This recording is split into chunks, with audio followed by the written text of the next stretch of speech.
I make that 7 o'clock, even though that clock still says it's 1:45. So thank you for attending this first meeting of second meeting because of that really short one, but this first full meeting of the Housing, Health and Communities Committee on Thursday, the 3rd of July.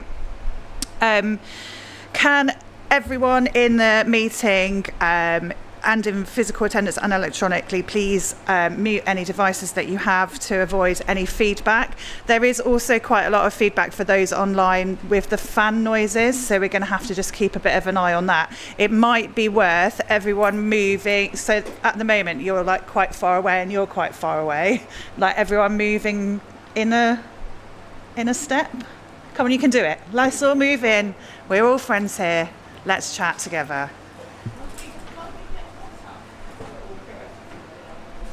Oh, come on. Yeah, I don't, like, if you want to stay there, stay there. But it's more, I think it's better for conversation if we're not really far away from each other. Okay, cool. Well, right. Anyway, thank you. So, the meeting might be recorded, and any data collected during the recording of the meeting will be retained in accordance with the Council's data retention policy, and the recording of the meeting may be added to the Council's website. Anyone who is accessing the meeting remotely should use their SBC or KCC laptop to participate virtually. If you join using the link on the website or on a mobile or tablet device, it's not always possible to identify that you are in the meeting and not be recorded as remote attendance. So thank you for being here. In attendance this evening are Head of Environment and Leisure Martin Cassell, Head of Housing and Communities Charlotte Hudson, Green Spaces Manager Graham Tuff, and Democratic Services Officer Billy Asway. The emergency evacuation procedure is not here. So everybody knows there are exits there is an exit there. Does anyone need assistance if we should have to leave? No? Great. Does anyone have any apologies for absence, please? I have apologies so far from Councillor Bowen, who is substituted by Councillor Leanne Moore, and from Councillor Carrie Pollard. Are there any further substitutes? No? Fabulous. Agenda item 3 then, the minutes. Could I please ask members if you are happy to approve the following minutes? The Housing and Health Committee held on the 4th of March 2005, minute numbers 710 to 716 as a correct record. Okay, lovely. Community and Leisure Committee held on the 5th of March 2025, minute numbers 717 to 727 as a correct record. Agreed? Yeah. And Housing and Health Committee meeting held on the 14th of May 2025, minutes number 18 to 19 as a correct record. Great. Item number 4 then, declarations of interest. Does anyone have any declarations of interest they would like to make? Councillor Martin. Yeah, disclosable pecuniary interest. Forgotten the item number for the Rainbow Homes shareholder panel. I'll leave the room for that one. Thank you. Anyone else? Lovely. It is actually really difficult to hear people with all the fan noises. Great. So item number 5 is the Swale Leisure contract. There is restricted appendices. So if members would like to discuss these, then we need to go into confidential session. I'm happy to move that up the agenda so that we can do this at the same time as discussing the item substantially. Does anyone would anyone like to propose we move to private session? Councillor Harrison, thank you. Do we have a seconder? Councillor Nundy, thank you. Could we all vote on that, please? That's unanimous. Thank you very much. In which case, Billy, could we go the report with the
Okay, thanks, members. So the two recommendations that we are being asked to discuss. Recommendation 1, to reduce car parking refunds to a period of 1 hour only for all sports activities at Swallows and Sheppey leisure centres, and to introduce the 1 hour refund at Faversham Pools effective from the 1st of April 2027. And the second recommendation is to approve capital investment provision of 2 million and refer to Policy and Resources Committee for budget allocation approval. Martin, did you want to introduce that, please? Thank you, Chair. Thank you, councillors. So the paper in front of you tonight, as you know, previous committees have agreed to go out to tender for the leisure contract for a period of 10 years plus an optional 5. That's all been approved. The documents are all but ready to go live in the next couple of weeks with that tender. You have two final decisions in front of you that will help in finalise those documents, and that is of car parking refunds and capital investment. So looking at the refunds, they are only currently available at Swallows and Sheppey under the contract that was negotiated in 2004. They're not available at Faversham under the legal agreement, which was a different negotiation with that operation. At the moment, residents get up to 2 hours depending upon the activity, with a small caveat that some multiple class activities get 3 hours refund. Those shorter activities will only be given a 1 hour refund currently at those centres. I draw your attention to the pros and cons in the report 27, 28, 29. It discusses the risks of potentially losing members from the centres by the reduction in the offer at Swallows and Sheppey. However, it talks about the fact that there are differing arrangements both within the private sector and the public sector, i.e. neighbouring authorities. Members are asked, the recommendation is to approve reducing the car parking refunds to a period of 1 hour only for sports activities at Swallows and Sheppey, and to introduce the same arrangement now that Faversham Pools are planning to come in to the contract. And I should say, just as a verbal update, Faversham Pools Board Trust met on Monday evening, and I'm delighted to say that the board unanimously voted to come into this leisure contract. So when we release it in a couple of weeks' time, it will be on the basis of asking operators to operate all 3 centres across the borough. Happy to take questions on that. Any questions, please, members? Councillor Worcester, and then Councillor Martin, and then Councillor Gould. Thank you, Chair. I am, again, a visiting member this evening, so thank you very much for allowing me to attend and speak on behalf of my residents of Sheerness. I've got, if it's all right, I would like to comment on both recommendations, but we're taking the first recommendation. Is that possible to ask a secondary question for the second recommendation later? Thank you. The 3 points that I have are quite succinct. So on the first recommendation, I'd like to urge members to be wary of losing this support for 3 reasons. Sheerness site shares its premises with the Healthy Living Centre, which is the GP surgery. It's going back in after the levelling up bid, but also happens to have a sister site that sits at Minster Hospital. Now, Minster Hospital offer free parking. It's in a more affluent area, and what we're in danger of is potentially saying those people who are more affluent can have free parking, therefore have better access to their GPs than those people who would seek to attend a GP's appointment that sits in Sheerness. I know that, for instance, we can't control everything, but as we are talking about health, I think that's a pertinent point to raise. A couple of members this evening in the private session talked about disability badges, blue badges.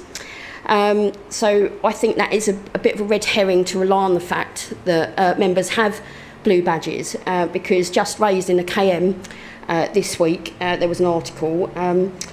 So relying on the fact that residents have access to blue badges is a bit of a red herring, as they are not easy on some levels to have, especially highlighted recently by the media. There are 2 types of eligibility assessment for blue badges.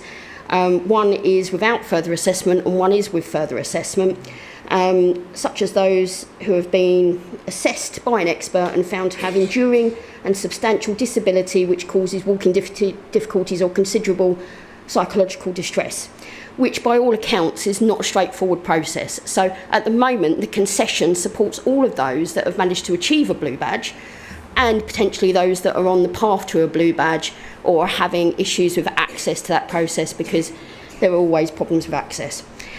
We also have the last point, which is specific to Sheerness really. The Sheerness site would be affected because of the levelling up bid that is taking place there. There is a question at the moment of what is the priority car park for the leisure centre and how it's going to look. At the moment, the priority car park sits between the leisure centre and the swimming pool. It's always full. However, when the levelling up work finishes, the entrance to the leisure centre is going to sit facing Beach Street car park, which is a much larger car park. So I would like to keep the concession on both of these car parks to encourage better use of the facilities.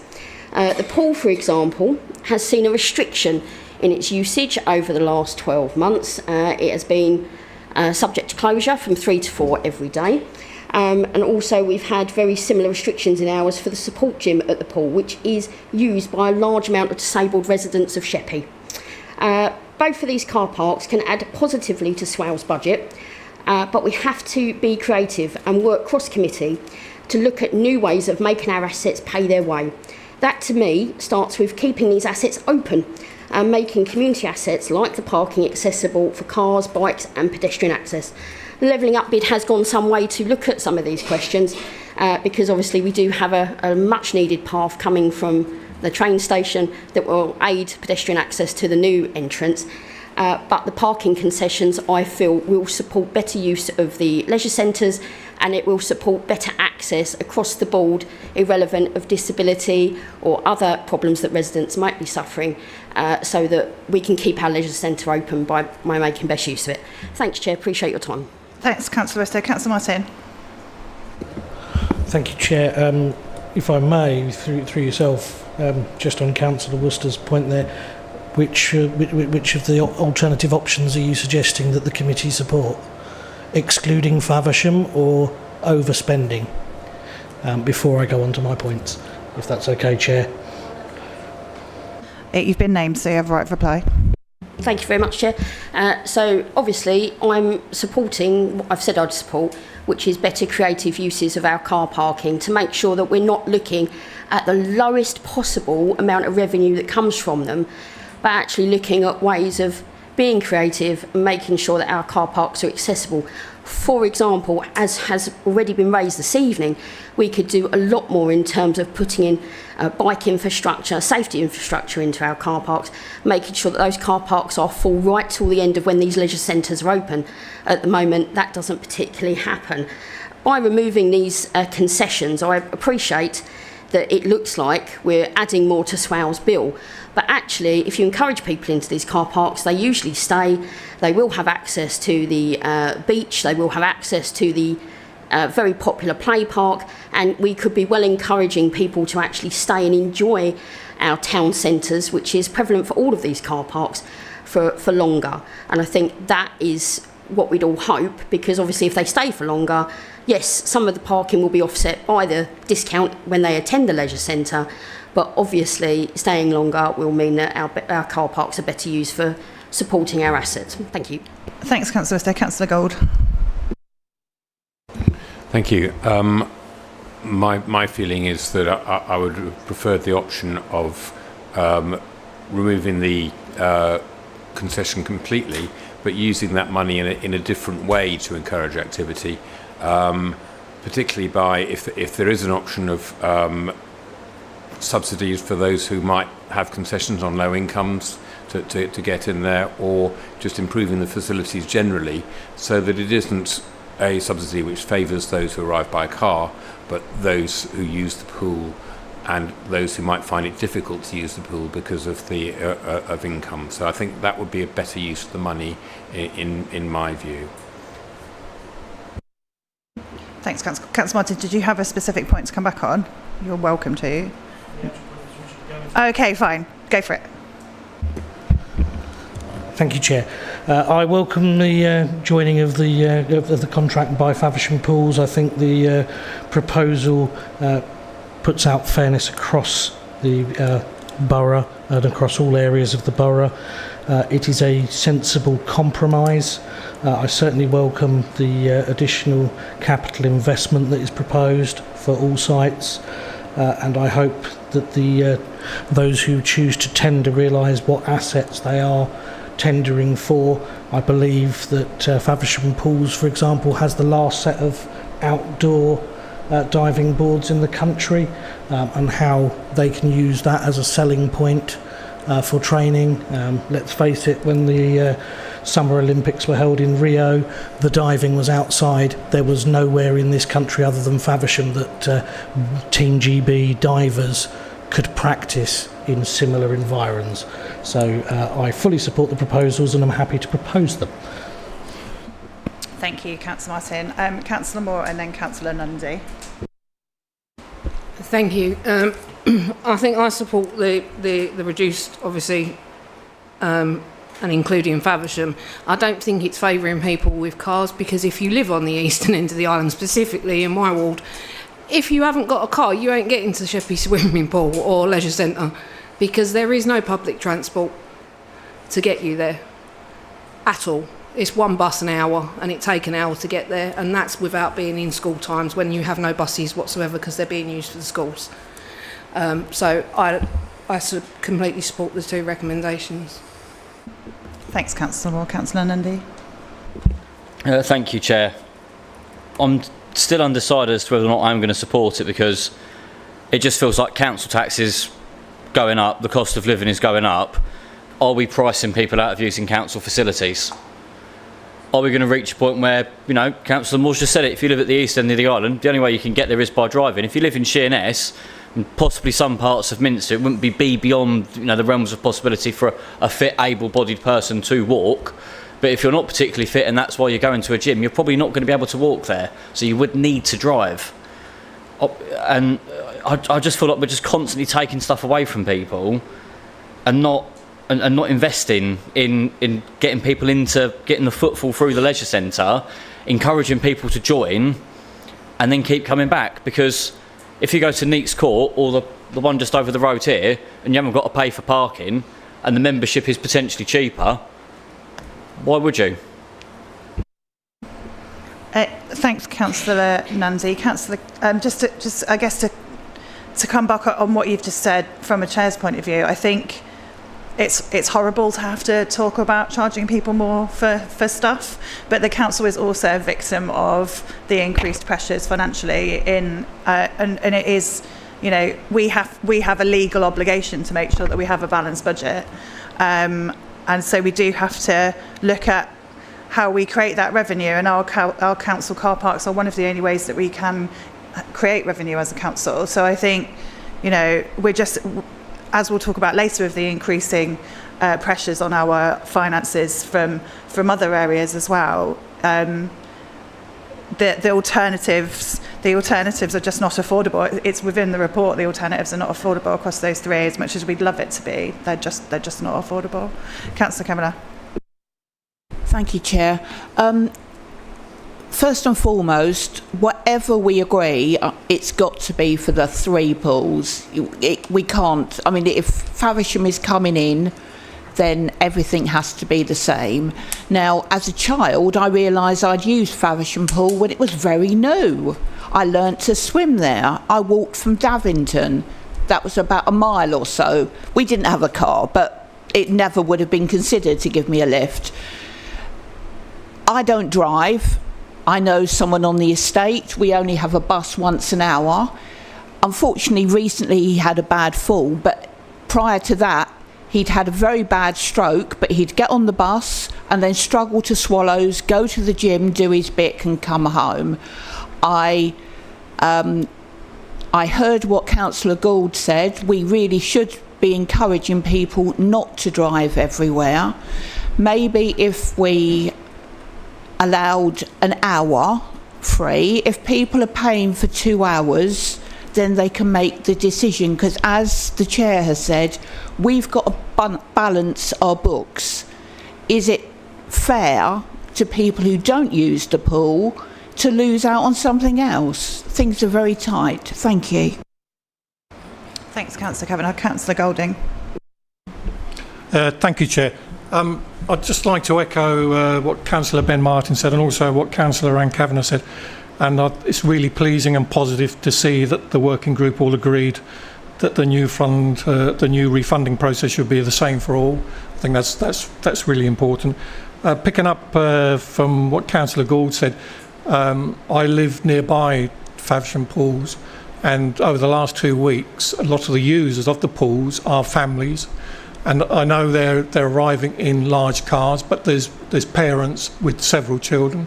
So I think going forward in this particular instance, that has to be factored in. You would be discriminating against people.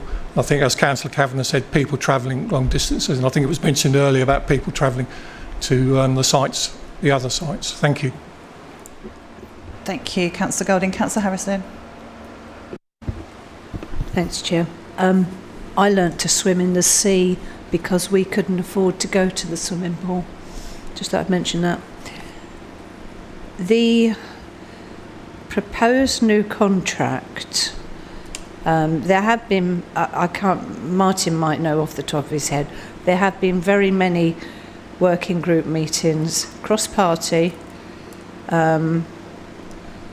very informal, very open, very honest, and a huge amount of discussion on what we as a council want to see in terms of leisure activities relating to health and well-being. And I'm very hopeful. I can't predict what a contractor's going to put in terms of their bid. They will all have their own USP.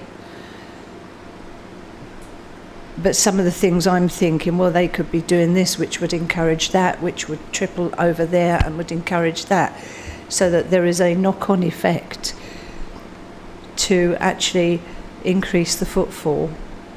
I mean, I don't want to get into, I mean, I don't know, to be fair. I don't know what people are going to be putting in, but I'm not having them nick my ideas. So across the Isle of Sheppey, there are a huge number of facilities. Who's coordinating them? Who's saying, well, what about if we put this on here and you put that on there and we put that on there and we have a bus to take you there?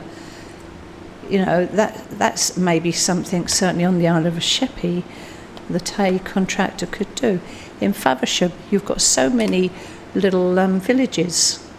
You know, there is a huge amount of scope for a contractor who is very serious about making a success, making a surplus, vastly improving footfall, and us having a healthier set of residents. I mean, the alternative is, okay, we don't want to subsidise it. Let's close the 2 centres and leave Faversham to get on with it. Now, I will be retiring soon, so it won't bother me. But other people who might want to stand for election, let me tell you now, you voted to close the leisure centre at Sheerness or Sittingbourne, you never get elected again. I just thought I'd drop that in. So we've got to make the best of what we've got. And I think that if we get some decent bids, I can see a really exciting future. And I hope that those members who will be here, not necessarily here, but here, will actually be part of it and grasp the nettle and make sure that what we envisaged is actually what comes about. And I'll be holding you to it because I may not be here, but I should be watching. Thanks, Chair. Oh, that's a bit bleak. Thanks, Councillor Harrison. I think I wanted to make a point of clarification about something that I said, actually, because I talked about council car parks creating revenue, but actually it's a subsidy to a service. So I just wanted to clarify my own incorrectness there. Martin, did anyone else have any other questions or points they wanted to make before I bring Martin in? No? Martin, did you want to come back on any of those? I think most were general comments as opposed to questions. Just a very quick clarification for Councillor Worcester. So the refunds don't apply to those using the GP surgery. So I didn't want the committee to feel that we were taking away or reducing refunds. That is not, it's only leisure centre users, so not those of the GP surgery. And then the second part being where we are moving the entrances in the Luff Works, it is our intention to keep the refunds in both car parks for those, because obviously some will choose to park in the car park nearer the pool and some will choose to park in Beach Street near the new entrance to the dry side. So the intention, until we can afford to move the pool and attach it to the same building, is that both car parks will still offer the refund tab. So 2 clarifications. Sorry, Martin. Sorry, Chair. Just quickly, I do apologise if I made that seem like I didn't understand that, but I very much feel reassured by that point. Thank you very much. Thanks, Councillor Wister. So we have a recommendation, a proposal on the floor to approve recommendation 1. Do we have a seconder for that? Councillor Moore, thank you. Can we take a vote on approving of recommendation 1, please? Have you got the numbers? Yeah, I'm voting for you. All those against and abstentions, please. Thank you very much. Do any members have any specific questions on recommendation 2 for Martin? Councillor Worcester? Go for it. Sorry, Chair, thank you. Just again, as visiting, I know that I haven't been party to all of the conversations around this at all. I have brought up at almost every time when I have been present for discussion that I absolutely support SWAL supporting our assets, supporting contractors running our assets, absolutely. I just want to raise the conversation yet again that I hope that we're also paying real attention to making sure the community voice is definitely there. So if we're supporting people who run the service with capital investment, then it would be really nice to know that we're not losing that local voice and we're giving that opportunity back to the community wherever possible. And I'm hoping I'm 99% sure know that I'm going to get back a positive comment on that. Thank you. Thanks, Councillor Worcester. Martin? Yeah, thank you. And as Councillor Worcester will know, we absolutely included community voice within the Levelling Up project works with a number of options, and therefore that would always be our intention. What the report does say is, unfortunately, we need to spend a fair chunk of that £2 million on really boring stuff that nobody that is using the centre will care about, which is plant rooms and boilers and air handling tubes.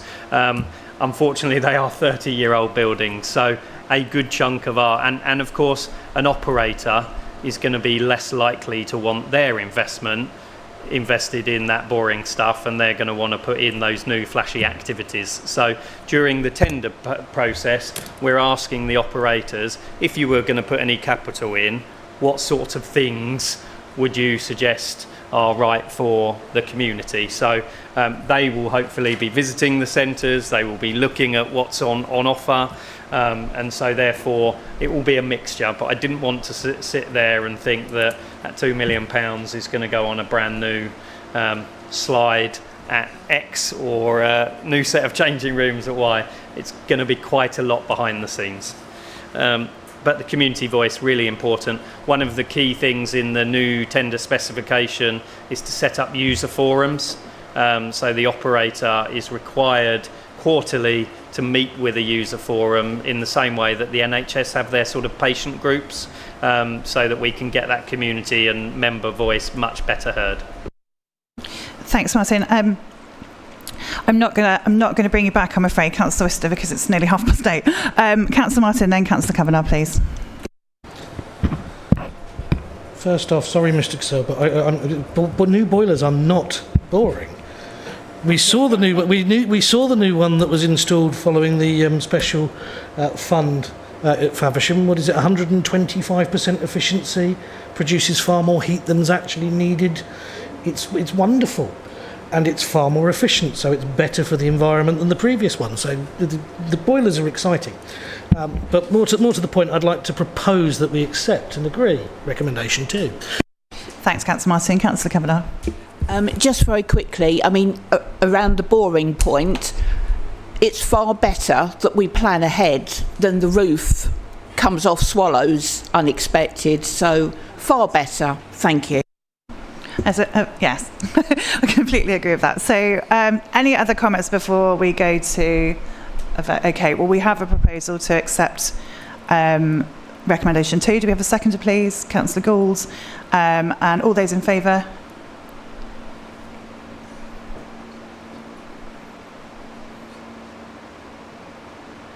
Any against? Myself for. Any against? Any abstentions? That's unanimous. Thank you, members. Do we want a 5-minute comfort break? It's very hot in here, but we have a very large agenda. I am going to, for the rest of the meeting, assume that you have read everything in the papers, and we'll only have specific questions, please. Thank you. Can we return at 20:25, please? Thank you. It's 2020. Oh, good one.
agenda point 6 is the update on the playing pitch strategy. The council developed a playing pitch strategy for 2024 to 2040, which sets out our intended approach to ensuring sufficient provision to meet current and future demand for playing pitches. Since the last update to the committee, the scope of the study was expanded to include athletics as well, but there was also some new information about population from the planning department. So the document has needed to change to reflect those changes. So there are two proposals. One is to note the update report, and the second one is to delegate authority to the Head of Environment and Leisure in consultation with the Chair of Housing, Health and Community Committee to make minor amendments should Sport England recommend any final changes that will bring it into line with our local plan process. So Graham, did you want to introduce the report, please? Thank you, Chair. As has been said, it's an update report for members just to outline that we're progressing with the Sport England process. Members signed off Stage B previously, and we expect Stage C to be completed any day now.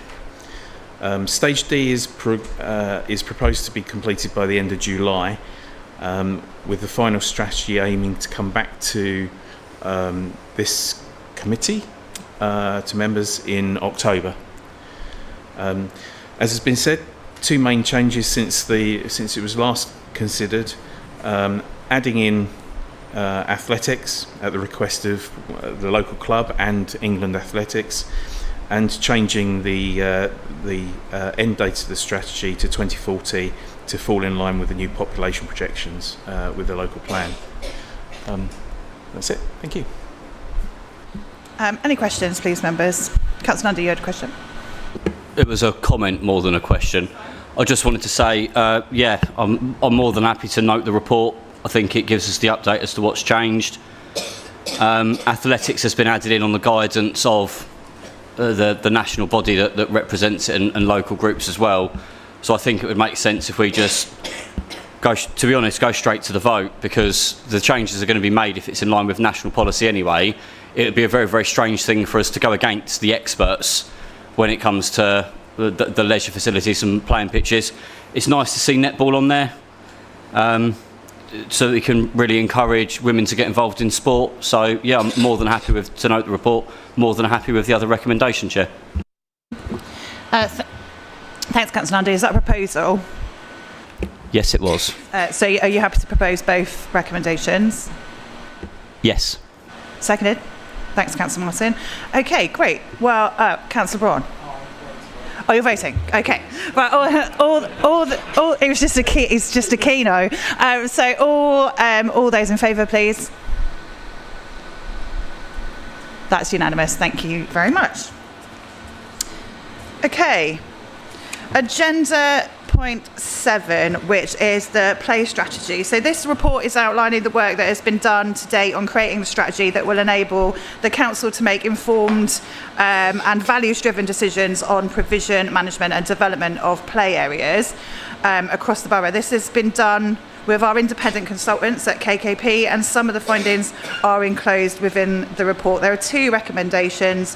One is to agree to note the update report, and the second one is to agree the principles which you can find set out in 2.11 for undertaking the play area review. Martin, over to you. Thank you, Chair. Not much more for me to say on that. Really, this is in two parts, the report. So it's an update on the initial audit that KKP have done for us. Policy and Resources Committee last year asked for this piece of work so that it can help inform the local plan moving forwards. What I would draw your attention to is with the recent changes to the committees, and previously with the open spaces and play strategy being agreed by Cabinet, we actually think that it's sensible this time round to split the open spaces strategy and the play area strategy. The play area strategy sits under this committee, the open spaces strategy sits under the Environmental Services and Climate Change Committee, So it would make it a much clearer process. We would go to one for open spaces and this one for play areas. So that is that's mentioned in there, but not as a recommendation. So I'm happy to add that as a recommendation should members wish. In terms of the audit, what it says is there's 144 sites that they've found across the borough, 78 of which are owned by Swale Borough Council. Unfortunately, what that suggests is the quantity for the borough is below the national standards that are set by Fields in Trust. However, what it does say is there are a lot of amenity areas, so less formal play, i.e. not bits of equipment, but lots of amenity areas that could be taken into consideration. And if those were, then we would be there or thereabouts in terms of the Fields in Trust standard. Quality is mixed. We know that from our own playground improvement programme, where we've rated playgrounds as red, amber, green. But I'm pleased to say that over 60% of the sites are above the national threshold. The initial audit details some initial recommendations that the consultants feel that officers, members and residents, of course, when we go out to public consultation, should consider. But what it also says, the report is that we recommend, or the current recommendation is that we pause the second stage of the process, which is devising the strategy, until we know the outcome of the planning inquiry and where the allocations are. So what that unfortunately would mean is quite a delay before the play area strategy comes back to this committee. The second part of it is within the medium-term financial plan for this year. In the proposals on budget night was a saving for the revenue costs of play areas for Swale Borough Council. It was removed by an amendment on the night for 25-26, but that saving for play areas remains in the medium-term financial plan for future years. So therefore, we've been tasked as officers to come up with a review that looks at how we might reduce the costs of our play areas. Really and truthfully, the only way to reduce the cost of play areas is to reduce the number. So at the moment, from 78, we would need to see a reduction. The reason being, it means we have to inspect them less, we need to repair them less, or we need to put less money into improvements on fewer sites. So clearly quite a difficult decision. Apologies for bringing the difficult decisions to this committee tonight. What we're asking for is the principles on which we undertake that review. We could go off and say, get rid of these 15, 20, 50 play areas, but that might not suit what members want. So the report in, I'm just going to find the number, sorry, 211, yeah, 211 sets out that we would look to use our own RAG rating, so that's our own officers that are inspecting these day in, day out. They make an assessment each year, and that takes into consideration the age, the proximity to other play areas, any defects that we've had, vandalism, health and safety, and obviously how much play value each site gives. We propose that we also use the benchmarking data that the National Fields in Trust suggest. As a new thing that we haven't done before, and showing the benefits of coming under this committee, what we're proposing is to work with Charlotte's team around the community development side and the community safety side, and look at those social and health deprivation details around where the playgrounds are, so that we can say where we believe those play facilities are most needed and where they may not be needed as much. So it's a new strand for us, and we would be working closely with Charlotte's team. I'm happy to take any questions. Thanks, Martin. I've got Councillor Harrison, then Councillor Martin, then Councillor Gould, please. Thanks, Chair. I think coming at it from the opposite point of view of money is the right way to do it. A lot of the vandalism, I'm going to make a sweeping statement here. Vandalism is usually done by older children to the play areas that are used by the littlies. And there are so many play areas purely for the littlies. There's very little that we do across our borough for the older children. I know we've, I call it New Road Playing Area, Festival Fields, Sheerness. There is an area for teens over there. Some of these areas, I know certainly from my own ward, some of them were very suitable for little tots when they were built, you know, in an alleyway between houses, at the back of all the houses where you can't actually see anyone. Might not be suitable for littlies. And the cost of, and I know this because it came under me as a cabinet member, on the play areas there's a weekly inspection. Well, actually I think there's a daily inspection on some things. There's a weekly inspection. There's a monthly inspection. There's a quarterly inspection. There's a 6-monthly inspection. There's an annual inspection from ROSPA. You know, the cost of it all. And when those areas are not effectively utilised for what we envisaged at the time, and indeed what was there at the time, I'm thinking of the one between the houses, it might be better to say, well, okay, that's all been vandalised, but we've looked at the areas, we've talked to community safety. A couple of goalposts would actually open that up, and it would be so much more used. Now, you know, that's just an idea, but that's the sort of thing that we should be going for. Not, oh no, that's always been a play area, we've got to keep it as a play area, because, you know, things change and evolve.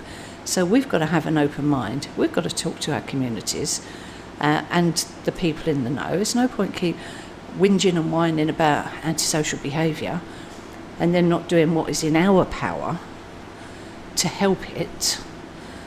And I think that there could be some real win-wins here, whereby, yes, there might be a saving in the daily, weekly, monthly inspections, because we've whacked in a couple of goalposts. I know in the old days, you know, it was who's going to take their jumper off. No, we need 4 jumpers, 1, 2, 3, 4. Now, it ain't that cold, take your jumper off. You know, now I'm sure we can afford a goalpost, but, you know, that's where we should be looking at. Thanks, Chair.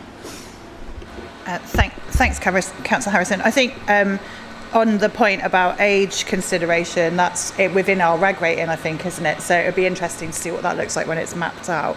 Councillor Martin. Yeah, I'm actually going to propose that we add another element to the reviewing provision. I think we should be looking at what is the alternative. So if you're on certain estates in the borough, we still own the play area, and everything else around it was transferred over to Swale Housing, Amicus Horizon, Optivo, Southern Housing, whatever they're called this week or next month.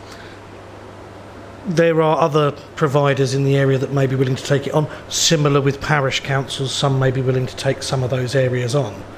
Now that's a saving for us whilst maintaining the play area, so that gives us another option in there, which I think needs to be considered.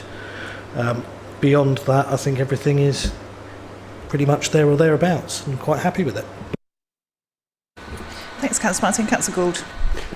Do we actually have any figures on use of the areas? I mean, it's not like where you pay a ticket to turn up, but you know there are some areas I imagine that are really quite low use, and others much more. And I was just wondering whether there's any way of gauging that, because that would be an important consideration into which areas are actually preserved.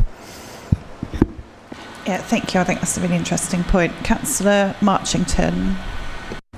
Yes, thank you, Chair. From Queenborough and Rushington, I must actually compliment the open areas, the space areas that you do for us, because they're very nice. I don't get any complaints about them at all. But we do get problems with a bit of vandalism, and a lot of it's the quad bikes that come around churning things up, you know. And the one that to the north of North Road, by the right way, the barriers in there, there's actually smaller versions of the quad bike that younger kids are on, and they're getting under your barriers and causing an awful lot of whirly gigs. So that's just one of those, a minor item. I could actually get the town council to finance a bit of that money-wise if the barriers can be altered, you know, if you're willing to talk to that way. So I'll talk to you. But that it really is only a minor point, but it does lead into a lot of complaints when they've done the whirlies in the grass. Thank you. Thank you very much. Martin, did you want to come back on any of those questions? Just a clarification on your point and Councillor Harrison's. When we say age within the RAG rating, that's age of the facility as opposed to age of the child.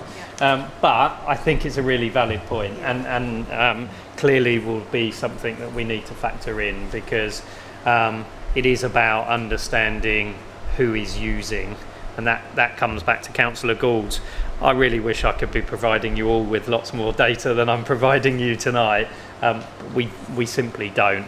It would be very anecdotal. We have obviously, as Councillor Harrison says, our inspectors are out every day covering a number of playgrounds each day. So it would be anecdotal at best from those guys in terms of the high usage. But obviously what we can see is playgrounds, a lot of it is fixed equipment, but a lot of it is moving equipment, and you can gauge usage by how quickly you're replacing the widgets in the swings and the roundabouts and things like that. So we could give a reasonable view of these are high trafficked and these aren't, but in terms of actual pure data, no, unfortunately. Councillor Martin, I mentioned in there that one of the ways, the only way, is to reduce the number of playgrounds. One way to reduce that, of course, is if interested other organisations wish to take them on. So asset transfers is in the principle. And then Councillor Marchington, we love working with towns and parishes that can help us do more. So any of those that are twin hatters, we would absolutely welcome conversations in your areas. Thanks, Martin. I think it's also worth pointing out that, you know, this review might come back because, you know, looking at the Field Trust data, we're well below what they would suggest in terms of provision.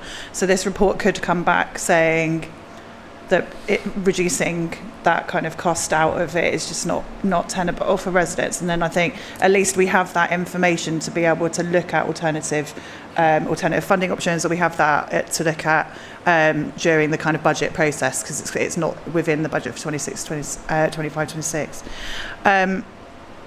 Does anyone have any further questions? Do I have a proposer for the recommendations? Oh, do you? You've got a question. Very, very unusual for me to ask a question. And it probably should have been a recommendation, just that question around pausing the strategy part versus getting on with it straight away. Are we happy to accept that as a further recommendation? I think we have to do that, right? So can I have a proposer for that recommendation to be added? Thanks, Councillor Harrison. And seconded, please. Councillor Braun, thank you. And then I'm going to take... Billy, have you got the wording of that to add it on? Martin, could you give Billy the wording for that, please? Yeah, so I'm looking at 210. So, no, I'm not looking at 210. Where am I?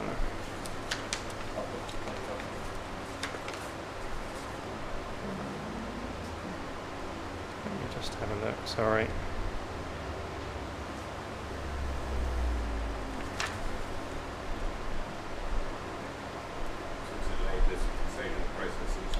Yeah, sorry, 2.2. So it is. I've put here with the unknown spatial allocations resulting from the High Street inquiry, a decision is required to pause the second stage of the strategy pending the outcome. So something along those lines. I think Councillor Gould may have had some words. Councillor Harrison. Sorry, just tuned in here.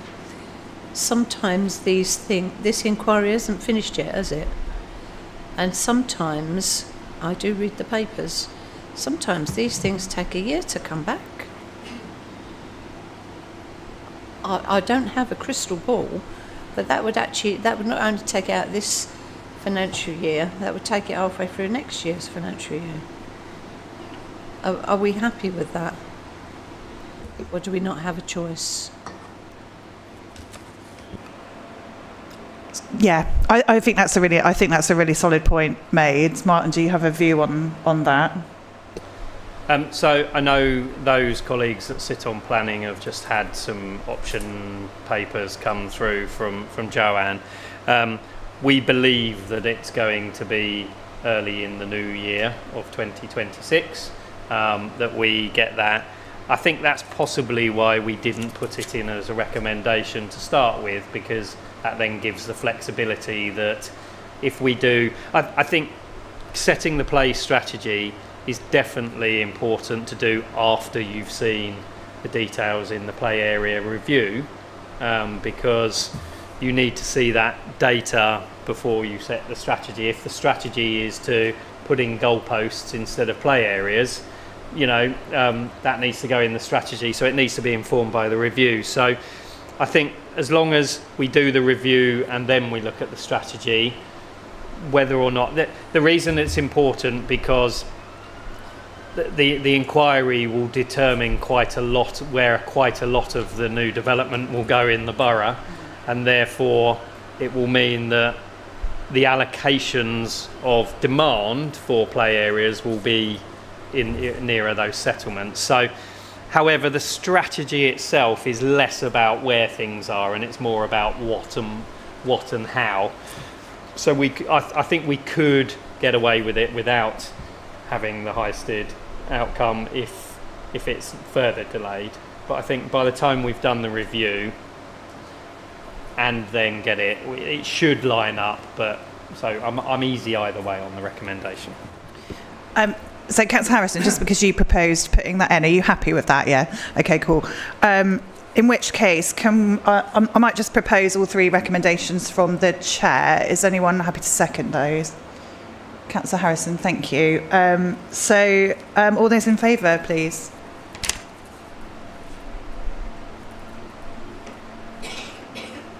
There's some. Are you okay? Is there a question?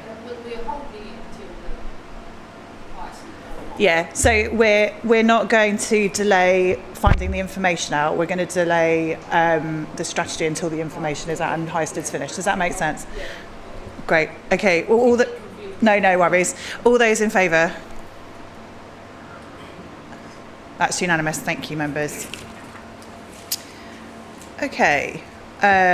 Agenda point 8 is member appointments to CSP. So, and also to discuss how we escalate things to the police crime panel. Seeing that I've been elected to be on the police crime panel, I can no longer sit on the CSP, which is a great shame because I've really enjoyed my time there and I think it's a lovely bit of joined up working and it's been excellently chaired by Councillor Nundy. Do we have any proposals for a member? Yes, Councillor Harrison. I'd like to propose Councillor Karen Watson. Thank you, Graham. I'm very happy to second that from the chair. I think you'd be excellent. Do we have any further proposals? Great. Well, all those in favour then? Yes, unanimous. Thank you very much. The second recommendation, yes. Chair, sorry, is that both spaces on the? Because there's two that we send to the CSP, isn't there? That's you though, because you're on for the whole of your term, aren't you? Oh right, okay, yeah. Sorry. Yeah. No, that's all right. I got confused. No, that's okay, because I think there's we put in an amendment, didn't we, that we would make sure that it was for the end of your term. So, Karen, are you happy? Sorry, Councillor Watson, are you happy for that to be for the remainder of your term as well? Perfect. Recommendation 2 is born out of a conversation which I've had with the police and crime panel organiser. Basically, every single police and crime panel, I'm able to raise a question on behalf of residents in Swale. They have to be policy. They have to be policy based and not parochial and like specific to a ward. So it has to be more about the overarching policy of community safety and policing in Swale. Within the report, it outlines a way that we've kind of come up with an idea of doing that, because they don't really fit, they don't slot nicely with our meetings. They meet much more regularly. So in 2.7, you'll see a suggestion, which is that the October Police and Crime panel meeting question will be determined by Housing, Health and Communities Committee at our July meeting. So that's today. December will go to the CSP for determination. So instead of it being decided by us as members, it will be escalated by members of the CSP and then communicated. And then that kind of carries on through 2.7. Charlotte, did you have anything else you wanted to add to that? Great. So my question is, so I've already submitted a question for July because it had to be in before this meeting. So I've asked a question around domestic homicide reviews and the delays on the answers to those. So I wait to see whether that is accepted, and if not, I will potentially come back to the group via email to see whether we can come up with a different policy question. But is everyone happy with that recommendation? Could I have a proposal if you are? Councillor Harrison. Very, very happy with that suggestion, Madam Chairman. From the point of view of tonight, my little brain tells me there were two areas that come under this, that this council has passed motions on, that I know the scattergun approach is great sometimes, but sometimes the concentrated drip, drip, drip, drip, drip on the stone makes a greater impact. And the two areas which this council has passed motions on was violence against women and girls, as obviously you know about these things. It was violence against women and girls and the, I'm going to say harassment, violence and harassment against elected people, councillors, and all the rest of it. And those are two areas of concern to the whole of this council. And if we can, I suppose it's, what are you doing about it? Can we have an update specifically relevant to Swale? Yeah, and what have you done about Swale in the last 3 months? And what have you done about Swale in the last 3 months? Just keep dripping. Yeah, so I think if members are happy, if I get a response that my question that I've submitted is not relevant, I would, if Councillor Harrison is happy to propose that we ask one around violence against women and girls, I think this time around, because that's been a motion that we've passed recently, then I will produce that question if the members are happy with that as a suggestion. Councillor Worcester. Just quickly, Chair, again, sorry, visiting member and all that, I agree. Could you expand that question to include other agencies that might have an input? Because I would really like, as Kent Police have priority of violence against women and girls, and so does British Transport Police, and we have an awful lot of concern around our train line, that we could potentially widen that to involve other agencies like BTP and have it written into policy that BTP attends that meeting along with Kent Police, if possible, as a policy decision potentially. Thank you. Yes, I'm very happy to. I think that's a really helpful suggestion. I'm very happy to add that and see whether or not that's an appropriate question. I will just get told no if it isn't. But what I would do is, in that case, I will formulate a question and I will email out to the members of the committee if I get turned down from my previous question. Great. Okay, well, we have proposals on the floor. Councillor Martin. Thank you, Chair. I actually just wanted to point out your level of generosity on this. I don't think I've ever seen somebody who's been appointed to represent the council on a body who is given a question come back to a committee to ask what that question should be. So full kudos to you and fully support. Thank you. That's very kind. I just think it's the right thing to do. If you're given a platform, you should get as many voices as possible to communicate that. So there are proposed. Councillor Harrison, did you propose? I've forgotten now.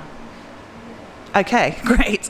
Councillor Harrison proposes both the recommendations. Do I have a seconder, please? Councillor Golding. Can I have all those in favour? Thank you very much. That's unanimous. Thank you.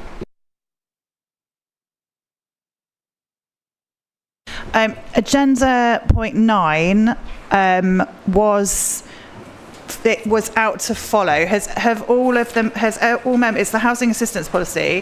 Have all members had chance to look through it and feel like they're able to debate the options? Councillor Harrison. Thanks, Chair. This is back to us after having been out to consultation, but and obviously I've read the comments. We did have a small member working group on this. I have a vague feeling you were on it. Karen was on it. Yeah, I'm going to introduce that in my introduction, if that's okay. I was going to say that unless anyone's got questions on the consultation that's come back, this is a good example of giving it to a small group. We're not reinventing the wheel again. Thanks. Yeah, thanks, Councillor Harrison. So the report provides an overview of housing assistance policy, which was last updated in 2021. This is an update on the work done by that working group in October 2024, where members were keen to see improvements in usage of funding that's available to support our most vulnerable users. And in 2.14, you'll see the kind of key changes that were proposed by that working group, and then the consultation on with the public is available in 5, so you see the public responses there. The proposal is that the committee adopts the final policy for 2025, which is linked in Appendix 1. Charlotte, did you have anything to add to that? No? Okay, fabulous, thank you. In which case, any questions or comments, please, members? Councillor Martin. Just one comment, obviously only 7 responses, so difficult as ever to actually give any weight to that consultation. Beyond that, the policy is the policy and it makes sense, so more than happy to propose that we approve the recommendation. So, Councillor Harrison and then Councillor Golding. Oh, you're seconding, are you? Lovely. Councillor Golding. Okay. Fabulous. In which case, we have a proposer from Councillor Martin. We have a seconder, Councillor Harrison. Can we go to the vote, please? All those in favour? That's unanimous. Great. Thank you very much, members. Okay, agenda item 11, the Housing, Homelessness and Rough Sleeper Strategy 2023. Hang on, have I missed one? Yeah, I have, yeah. Hang on a minute, I was on 9 a minute ago. Right, agenda item 10, the Affordable Housing Emergency Update. So this report outlines the progress update following the Council's declaration of an affordable housing emergency in April 2024, and an update following the government's spending review in June 2025. That is outlined within the paper as an update from the District Council's network, and that kind of outlines some of the key bits of legislation that have changed. So there's one recommendation to the report, and that's to note the report. But Charlotte, did you want to outline any of the important bits? Yes, thank you, Chair. So I think the only thing I really wanted to say is obviously we've had this motion in place and obviously lots of work has been done, but I think it should be recognised that the amount of work done by sort of our leader as part of the DCM working group to do that lobbying and the effect that that has had with the result in the comprehensive spending review is definitely extremely positive. There is a lot of work for us to do to ensure that that funding comes to swell, or a proportion of it, and the rightful amount to support us in these endeavours to address the shortfall that we do currently have in affordable housing. So I think even though we've made really positive progress with the work on the motion, the problem is still substantive, and we can't rest, I think, is the important thing, and there's still a lot of work to do going forward. Thank you. Any questions or comments, members, please? Okay, let's go to the recommendation then. The report is for noting. Any proposer to note the report, please? Councillor Kavanagh, and a seconder, Councillor Nundy. All those in favour of noting that report? That's unanimous, thank you very much. Agenda item 11. So agenda item 11 is the Housing, Homelessness and Rough Sleeping Strategy 2023 to 2027. So the report provides an update of the Housing, Homelessness and Rough Sleeping Strategy. It was agreed that an annual update would be brought to committee to ensure that progress is monitored, but also to highlight any risks and issues that have popped up through that last 12 months. So there's been some really good progress in a number of areas, and it is kind of agreed that our priorities are the same that they were when we previously looked at this document. So the report is for noting, but if anyone has any questions, Charlotte, do you have anything to add to that? Thank you, Chair.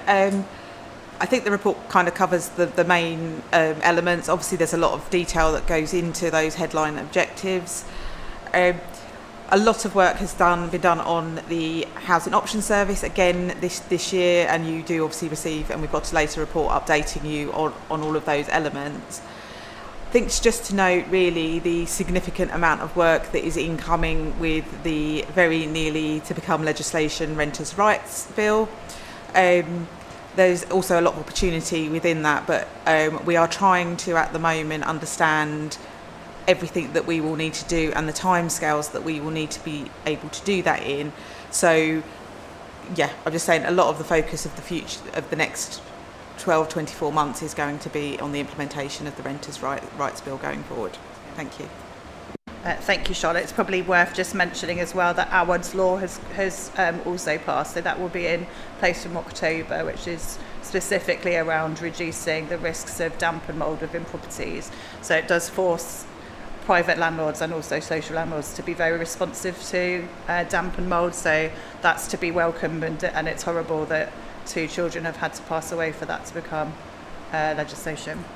Excellent. Does anyone have any questions or comments? Councillor Martin. Sorry, me again. Page 37, the using analytical tools with Zentura, that's the policy and practice tool, isn't it? I think we're probably at the point where we could be utilising more of that. So I'm aware that that data also is able to identify those who are at risk of fuel and water poverty, and also it's possible to partner with the existing housing associations within the borough to share that data with their welfare benefits teams to help them target the support that is available.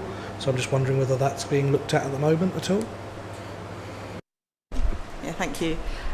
So we've got 2 sort of analytical products. One's the Zentura one, which is more of a multi-agency platform.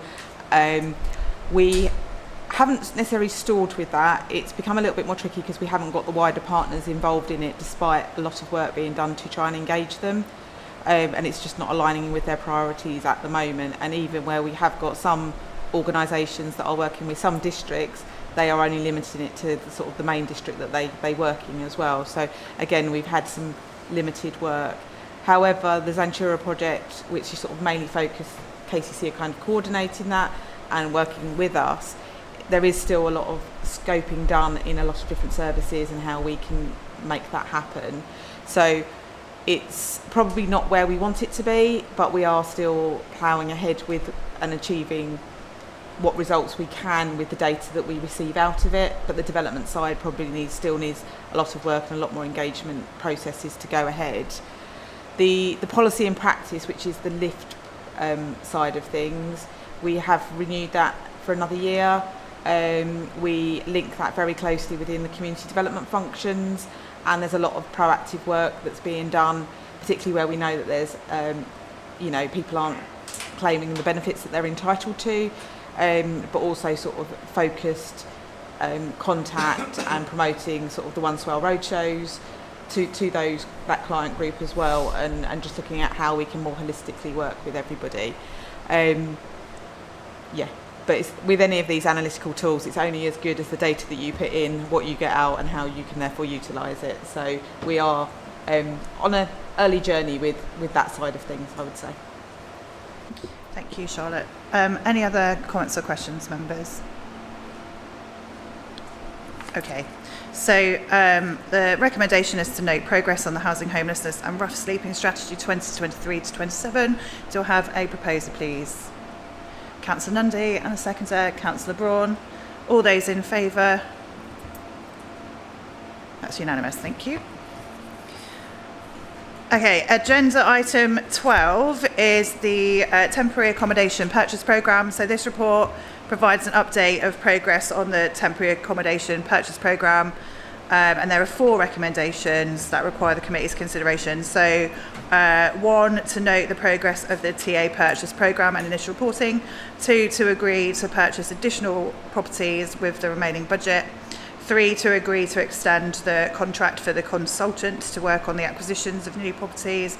And 4, to conduct a full evaluation when all properties have been occupied for a minimum of 12 months. Charlotte, did you want to introduce the report? Yes, thank you, Chair. So at a previous committee, we were asked to bring forward a sort of more cost-benefit analysis of the whole programme.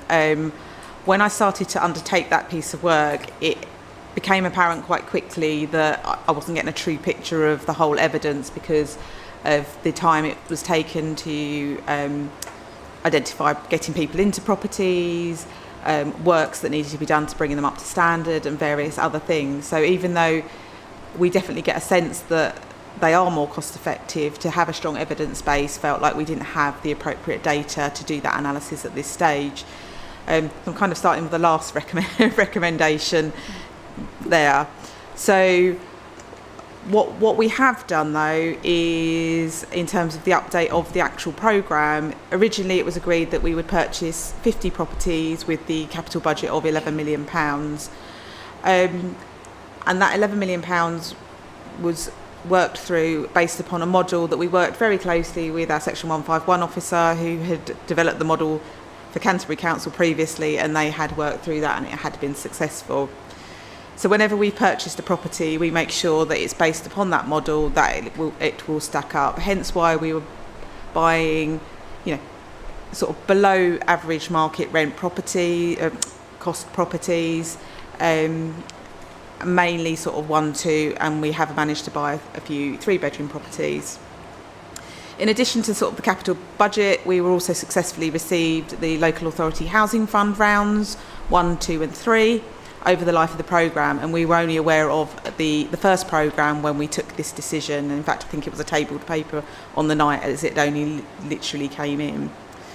That has basically meant that the initial decision to purchase the 50 properties, we've actually hit that number. We haven't quite. I think we're exchanging on one again tomorrow. We're pretty much in final contract arrangements for the last 2 properties.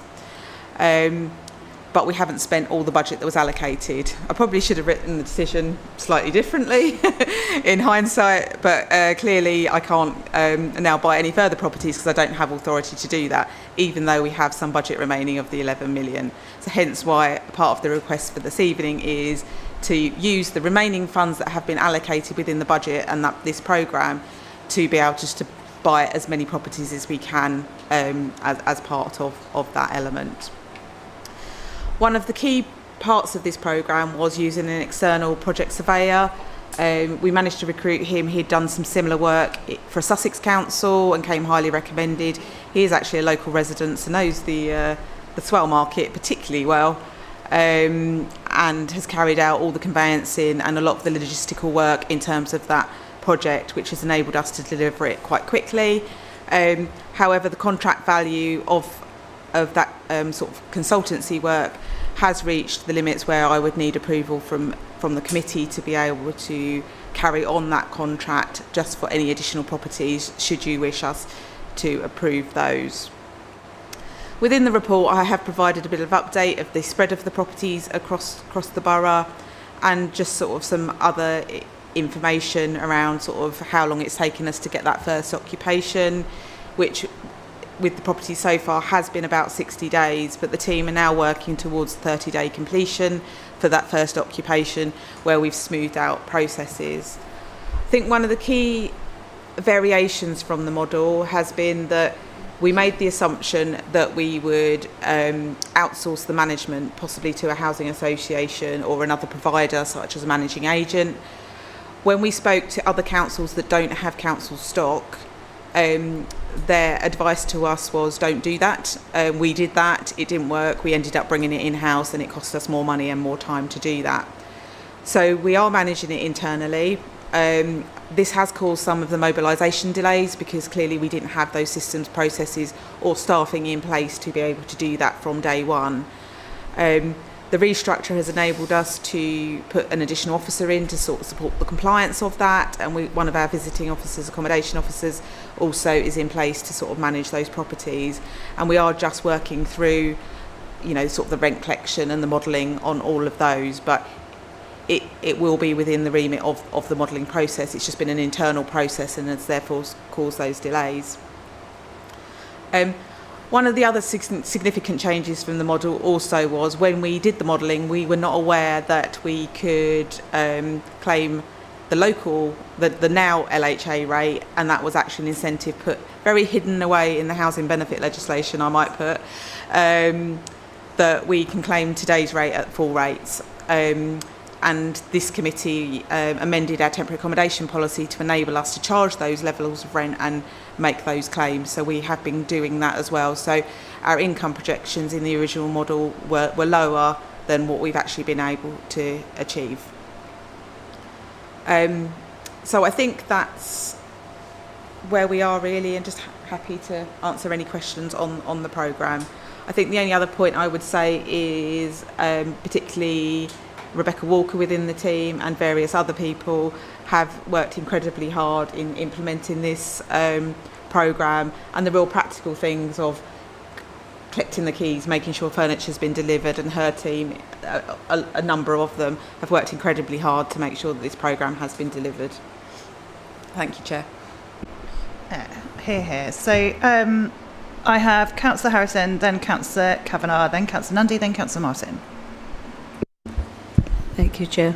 I'd be happy to propose 1, 2, 3, 4 and number 5 for this committee's thanks to go to staff for their incredible hard work during the course of this. I'm very happy with the paper before us. I don't usually do aren't we great, but I think there's a number of people in this room who have been on this committee since 2023, maybe before, who have been very invested in this issue. Nobody, to my knowledge, has rubber-stamped anything. They have been very scrupulous in scrutinising and knowing exactly who, where, what, why and when. And I think that is, that is a strength that for the interest people show in this committee. But I would also like to say thank you to the chairman, who actually started it. I'm sure some people at the time thought, Ben, 50 mil? Jesus, mate. But, as the chairman, he was very focused, very supportive, and if needed, persuaded members of this committee. And, this is evidence that the decisions that were taken, which might have been a bit off the wall at the time by some people's standards, was right, was justified, and has been a huge benefit to this borough. So I would like to say thanks, Ben. It was a really good call, but it's been a really good call for this committee, each and every one of us, that has supported this work over the years, and I've no hesitation in saying, look, we've saved this amount of money, let's buy a few more props. Thanks, Chair. Thanks, Councillor Harrison. Councillor Kavanagh. Sorry, I'm going to repeat a lot of what Councillor Harrison said. Yes, first and foremost, thank you so much, you and your staff. Please pass that on. It's been a privilege being part of this committee since 23, seeing this project grow. The fact we're going to have over 50 properties. I mean, there was a time where you weren't sure how far you would get. The fact that we can claim back full housing benefit, unexpected bonus, keeping it in-house, I'm a firm believer of that, got far more control, and if it caused problems, farming it out, even better. And for the families to be able to live in a home, not bed and breakfast, is amazing. It's a really good project. Thank you. Thanks, Councillor Kavanagh. Councillor Nundy and then Councillor Martin, please. If we don't approve to agree to purchase additional properties with the remaining budget, what actually happens to that money? Where's it going to go? Yep, Charlotte. So it would just go back into our capital reserves to be spent and allocated on a different priority within the council. Yeah, and how much money would purchasing the extra property save? Because I'm assuming that the logic behind buying the properties is to reduce the temporary accommodation spend. So how much more money would that save? I haven't got the figures to hand because I haven't got the model open, but it definitely brought us a reduction in our TA spend per unit. And the fact is, we also own the capital asset. So if we ever had to dispose of that, we would return. We would still hold the value of that asset. And so obviously, if you sell a property in 10 years' time, it's going to be worth more money, right? So yeah. Okay. But even the revenue base of that, it saves money than a nightly let property that we would utilise as the same cost. So out of the houses that have already been bought, how much money has been, like, roughly per property? Is there an amount that is saved, or is it difficult to tell because of how the data works? At the moment it has, because we've had longer void periods than we have modelled because of the 60-day getting people in, and we've also had to provide a little bit more work on some properties to make them of a standard that's acceptable to be used as temporary accommodation, which is why when we started to do that analysis, we were like, we would never have a 60-day void period in a year or longer, and that's the average one, because that's kind of what ruins the modelling, if I'm fair to say, and therefore it's cost us a little bit more. Therefore, we need that true void period. Unfortunately, most of our families are in temporary accommodation for a good couple of years, so our void periods over a year period is quite minimal. We would probably expect a 2 to 3 week turnaround between occupants, because we have to do gas safety checks again, we have to do the electrical testing again to make sure that nothing's been tampered with and it's safe to place someone there. So that's where our void periods would come in on our whole portfolio, whereas at the moment we're in this 1 year of implementation, which doesn't give us a true reflection of our operating. Because the void periods are far, every time you buy a house there's a void period, whereas next year there might only be 2 or 3 in total. Yeah. Okay, thank you. Thanks, Councillor Nundy. I think it's really helpful. Councillor Martin. Thank you, Chair. And thank you, Charlotte. I echo Councillor Harrison's thanks to the whole team. I always said that you guys were skinflints and could drag money out of a stone. Always save an extra penny here and there and find that it adds up at the end. Certainly more than happy and delighted with this report. Don't beat yourself up over a 60-day void period. I think it's better than Southern Housing's average for a turnaround on an existing property, which is still at about 70 odd days. So I really wouldn't worry too much about 60 days when it's a new to us and we've got to go in and do the work to bring it up to standard. I think it's worked better than even I anticipated at the start. So, and that's full kudos to the officers. They have done a fantastic job. Thanks, Councillor Martin. Councillor Gould. Yeah, I echo all of those comments. So really, what you're saying in terms of the modelling, this is too early to do the modelling. This is set-up costs which we really could look over a very long period to sort of build into the modelling. And the grant, that's something that we didn't anticipate at the beginning. Is that right? So by doing this, there's another £2 million has come into the pot. That's fantastic.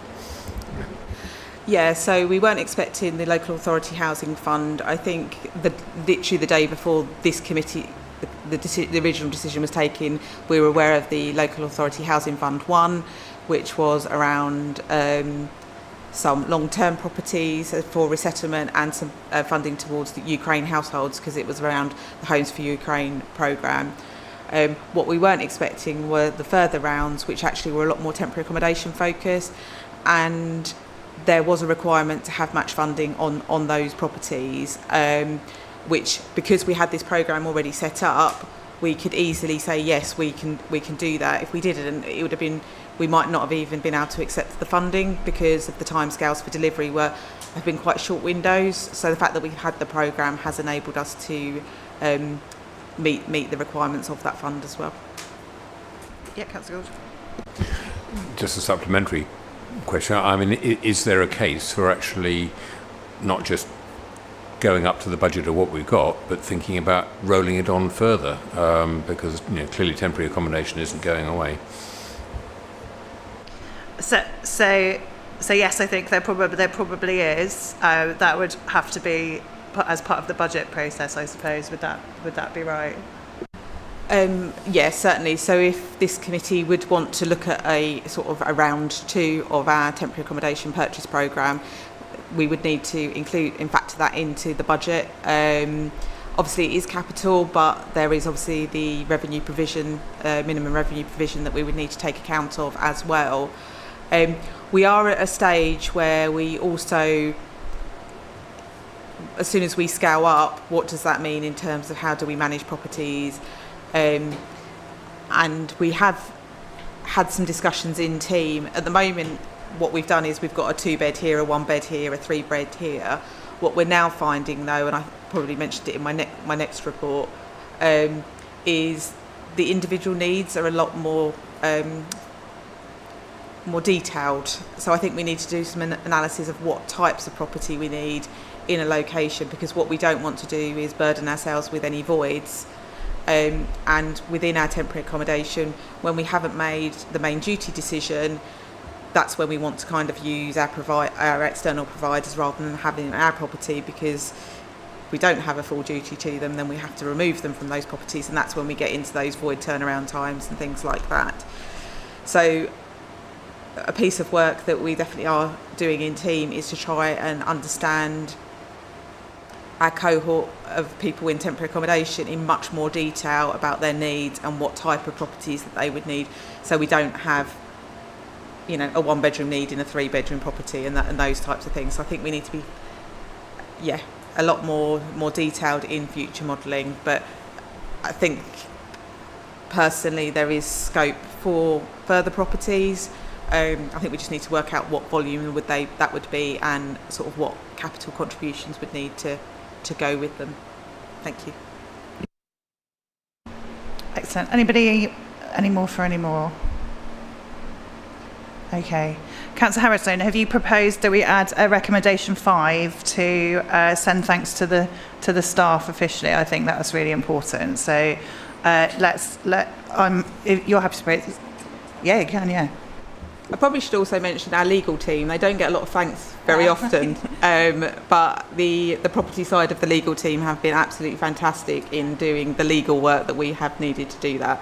And I shouldn't obviously mention my team without mentioning them as well. So thank you. Great. So if we could make sure that we officially note our thanks to both those teams, I think that would be really a great show of support for the incredible work that they've all done to put together what is a really excellent outcome for our residents, isn't it? I mean, we would love to be in a position where nobody needs a temporary accommodation, but it's great to be able to pick people up when they've fallen, and I think that this project's done that really well. And I wanted to echo my thanks to Councillor Martin, who was the the founder of this project in the cabinet days. Okay, excellent. Well, I'm happy to propose we accept. Oh, are you, Councillor Harrison? Did you already propose to accept all of them? Somebody did. Who did? Oh, you did. Fabulous. Well, Councillor Harrison has proposed. Do we have a seconder, please? Councillor Watson. All those in favour? That's unanimous. Thank you.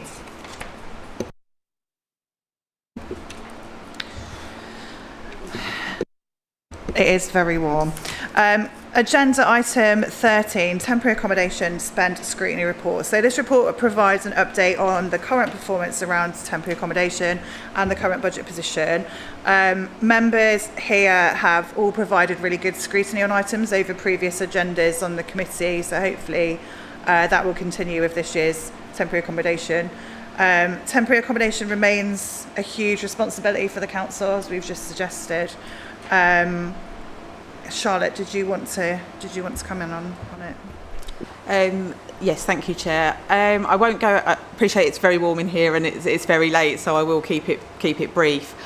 I think that the main points I wanted to draw attention to is the two major strands that this committee has enabled me to take forward within my teams. One we have just discussed in detail in terms of the purchase programme, but the other thing was taking the risk of investing in staff to make our processes more efficient and make our work with our clients within the housing service more effective. So both of those pieces of work, as we've just mentioned, are nearing completion. So we are just getting up to the end of that 50 property purchase. And obviously I've just agreed that I can buy a few more, so that will go on for a little bit longer. And in terms of the staffing restructure, it was started to be implemented just before Christmas, but we had a number of vacancies because of the increase in the staffing budget, or the environment from the temporary accommodation over to the staffing budget. So all of those people have started with us now. It's very early days. They've come from a wealth of different backgrounds with a range of skills that they can bring in a different dynamic and a different expertise to the team. So we're in a really, really strong position to work with our client group and move everybody forward in terms of those. And particularly with the restructure, we now have a specialist officer working on our domestic abuse cases, and a very, very experienced person with a wealth of knowledge to be able to do that, which puts us in a really strong position. As I've mentioned, we've put resource in to support the management of our own properties. But the other thing is around bolstering our prevention team and making sure that advice and assistance at the very point of contact is the best it can be, and how we can move forward. So I've put a range of data that we obviously report on every time. These are the end of year figures. I do appreciate we have just finished a quarter, but I couldn't put the figures in for this period. But we are seeing that downward trend of households in statutory temporary accommodation. So at the end of March this year, we were at 281. And I think we should remember that at our highest, a few years ago in July, we were at 420. So that is a significant progress that we have made. And we are seeing that very incremental trend downwards, where the interventions have been working and going forward. And there's also, as you can see, that the number of individuals and households within our own stock has increased, and the numbers in B&B and nightly let has reduced significantly, which is our highest cost temporary accommodation. I may change this table in the next one if I'm hoping that we can continue, because currently we don't have anybody in B&B. It's only nightly let provision, which again I think is a significant place that we want to be, because we know that B&B do not have suitable facilities.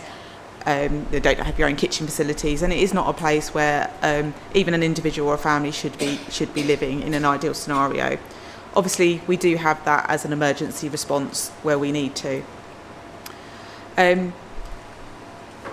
The housing register still remains high. We have a lot of people, even in Band A, waiting a long period of time, and I say this whole issue of not getting enough affordable housing through is significant. And I think that is, despite all the efforts of, again, officers within the team, officers within planning, and people that sit on the planning committee to secure affordable housing within Section 106 agreements, the registered providers are not in a position to come forward and take up those offers, mainly because they are having to invest in their existing stock to bring them up to standard. So that is a real struggle for us, and that is a real risk to the work that we are doing. If we haven't got places to move people on, they remain with us because we have that responsibility and statutory duty for as long as that takes. We obviously do use the private rented sector, and again, within the restructure, we have invested in that team. But with the Renters' Rights Bill coming forward, there is a little bit of concern of people exiting the market and various other things. So our move on accommodation is probably one of my biggest concerns, and it's the one thing that will secure, limit our time in temporary accommodation and therefore our costs. One of the things that the committee would be aware of is that we have done quite a lot of work with Southern Housing in terms of the use of Old Johnson House, which I'm pleased to say is fully occupied. Bridge House, on the other hand, is proving a little bit more difficult, and that goes back to sort of my earlier comment about the right people being put into the right location. So if I look at my figures, I definitely have enough one-bed needs to go into a property. However, looking at the criteria that Southern apply to who is allowed to stay in that property, I don't have that amount to fulfil. So we are working with them to make sure that we can maximise the use of that, and looking at how we go forward. So the other thing I obviously want to report, and I know a number of you would have seen it within the Policy and Resources Committee in terms of the outturn of last year's budget, that we actually ended with an underspend, which I think is the first time that's happened in a long time that we actually achieved that underspend of just under 300,000. Some of that was attributed to additional one-off grants, so it wasn't necessarily any of the work that we were doing. We were aiming for a balanced position with the environment going in, and also that because of the restructure, not delays, but just the time it takes to recruit people and get them started, following notice periods, etc., we had a number of vacancies that we were carrying at year end. So, I probably expect us to spend our budget with the demand that's coming, but with the additional grants and that work, we did achieve an underspend position. And also just to point out the gross external cost of TA that we were obviously trying to minimise, that was reduced again from the same period the previous year by £400,000. And again, I've just put sort of the risks and issues within 2.11 for you to mention. Something that's not in the report, but I think it's definitely relevant to a strand of work that I kind of just wanted to mention. So we have been selected as one of 3 councils to work with the charity Centrepoint to do a needs assessment on youth homelessness, so any young people that are homeless at the age of 25 and under. And what we'll be doing over the next few months is building up that needs assessment and working out what a programme would look like to end youth homelessness in our borough. They also, as I mentioned, they're working with 3 councils. They will be taking those 3 proposals to their board in sort of September, October time, and one of those will be funded by them to implement. So we have a huge opportunity. We have a huge opportunity to have the really good detailed needs assessment and working with their policy team to develop that. And then obviously we have another opportunity to potentially secure the funding for us to be able to do that. Or worst case scenario, we have a really good document to make other funding applications going forward. So I think that would be a really good strand of work to do over the coming year. It just happened really quickly, off of just an opportunity off of an email. So read LGA briefings because you never know what's on them. But yeah, that's the update on the report. Thank you, Chair. That's excellent. Thank you, Charlotte. And kudos to the officers that seem to always pick up on these opportunities. Councillor Watson. Thank you, Chairman. So I will be brief because time is running out and most of it was said in the last item. I just wanted to know if you could give us a bit more information, I'm not sure if this would come under here, about the Landlords Forum that we had. Now, obviously I've seen one of the risks and issues we have is that the Renters' Rights Bill will possibly get some of our landlords exiting the market. I know we had a Landlords Forum last year, which previous mayor came and had a chat with some of them, which I think went down quite well, as did the food from Cook.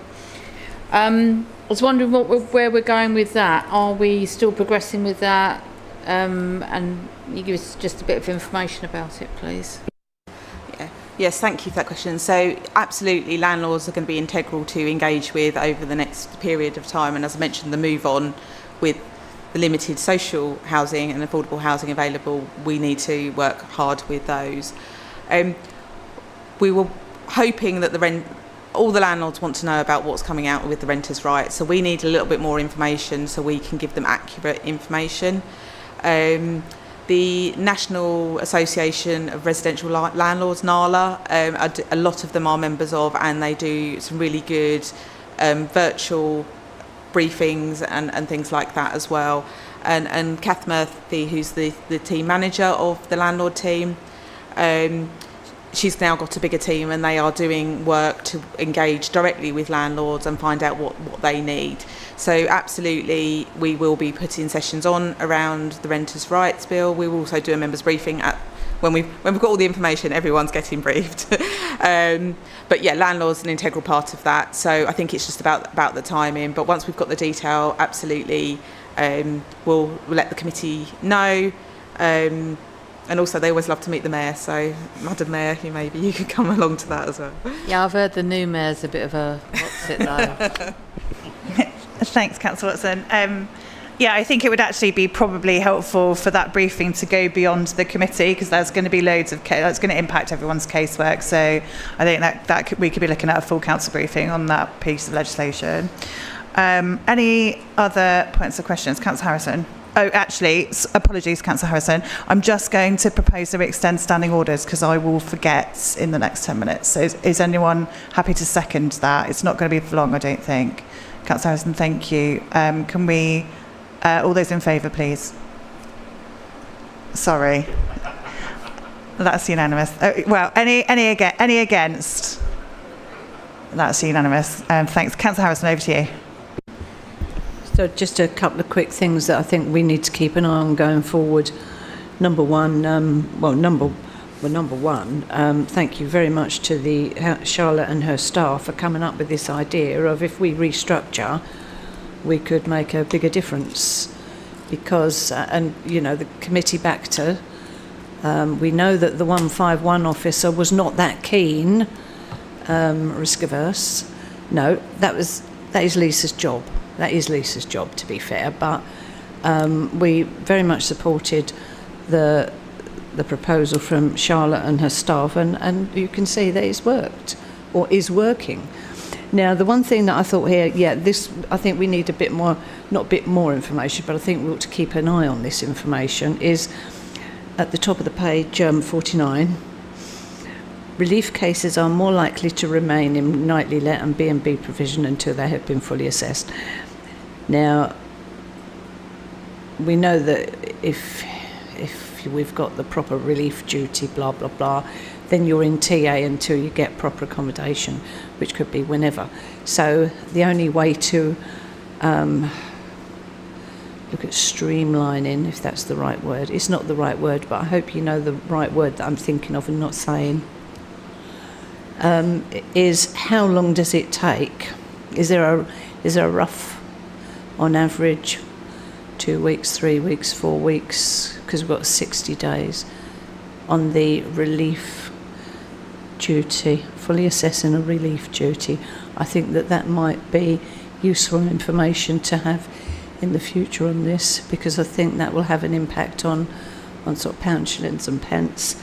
The other thing, which we're now in only just in July, but we are in July, and there is that item sort of towards the bottom of the risks and issues, which we did say we really must get to grips with, because we were very lucky last winter that we didn't suddenly have one hell of a problem. And if they are prepared to work with us in terms of getting their processes and all the rest of it, and no, you signed on the dotted line, end of, or you didn't sign on the dotted line out the door, it's much better to do that in July, August than December, January. So those were my two key points, but I think, fair dues to the Charlotte and the staff. They came up with this new structure and it is making a difference. I'm really pleased. We're not there yet, but gradually, inch by inch, we're getting there. Thanks, Chair. Thanks, Councillor Harrison. Charlotte, did you want to come back on this? Yeah, certainly. I can add in the sort of relief duty timescales. We are pretty tight on those, but that does depend on two factors. One is that we've got a full complement of staff and we have a vacancy within that team because they've got another job, and we're always going to get turnover in our staffing. So if we've got a full complement of staff, we will be able to do that. We do have a temp in at the moment covering that role and a maternity cover role to ensure that, the investment in their time will save money instantly because we'll be making the right decisions immediately. But we can include the performance indicator on that as well. The other thing is around getting the relevant information back. So in order to make the housing assessment, we have to do a number of inquiries often to various agencies to understand particularly if they're in priority need or not, and whether we can make that decision. Sometimes, despite a lot of chasing other agencies, our team are waiting for those, so that's the other area that we can look to improve, because we obviously need to make a sound decision, because what we don't want to do is have a review or an ombudsman case or anything like that. We want to make good quality decisions up front and appropriately, and we don't want anybody that is in priority need not being provided accommodation and making their situation worse. So they're important decisions that are made, so that we need to make sure that the team have the right resource and the right information to make those decisions going forward. But it is obviously something that we do spend quite a lot of time on and have invested a lot of time on that team, and they are very thorough in terms of their decisions. And caravan parks, absolutely. We are working with the new owners of a number of sites on the island who are absolutely trying to do things properly. They did try to do things properly at this closed period this year and had quite a lot of difficulty, shall we say. So we are working with them. It's great that they have been so open with us, and they do want to do things properly and are looking at solutions to do that, because we don't want that impact, and we want to be able to identify those individuals that are vulnerable, and that maybe, are there prevention duties that we can do before the closed period to support them, but also understanding. I think it's going to be the first time that we actually can understand, because people are talking to us and we've got a true picture of the problem. Only, yes, on a few parks, that's been quite hidden from us. We know it's a problem. We don't know why these people have made those choices, what circumstances they're in, what their needs are, all of those types of things in the past. So we're a lot more aware, and we can obviously put solutions around that as well. So I really welcome that the new owners of some of the parks on the island have been really open to work with us.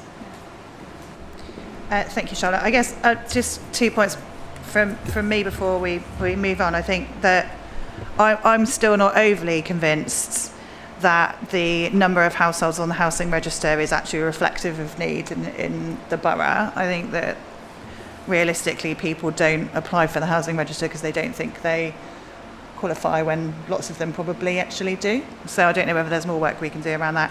And then in the risks and issues, where we're increasingly seeing demand for hospital discharge, something that has happened today is that KCHFT have paused inpatient admissions to the Cottage Hospital in Faversham.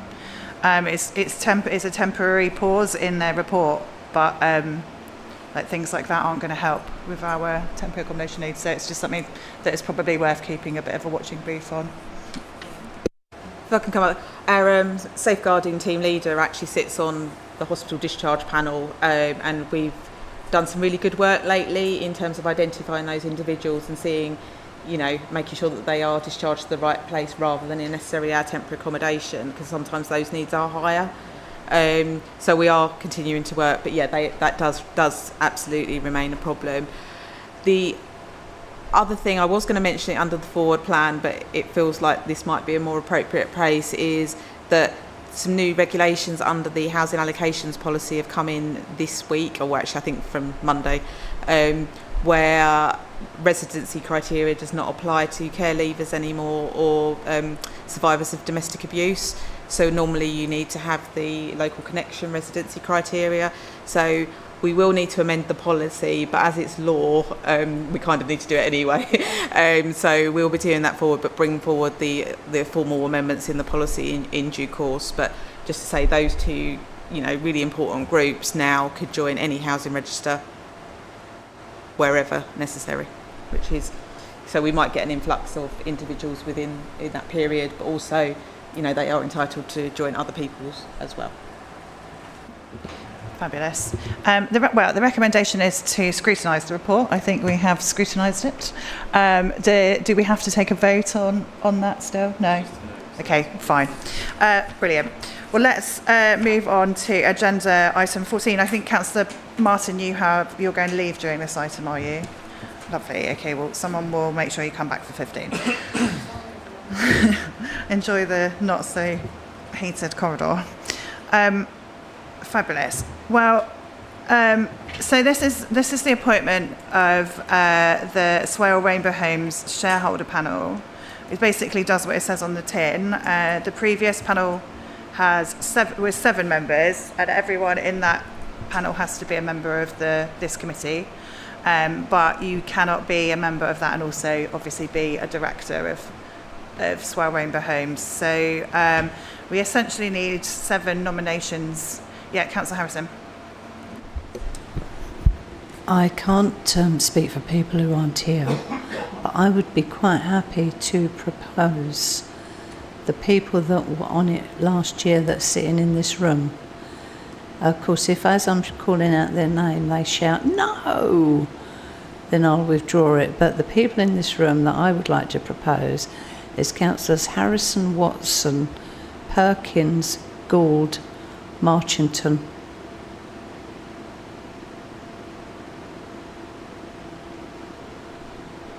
So I have Councillor Councillor Harrison, Councillor Gould, Councillor Marchington, Councillor Watson. Was there any advance on that? That's 5, isn't it? Yeah. So we need 2 more, please.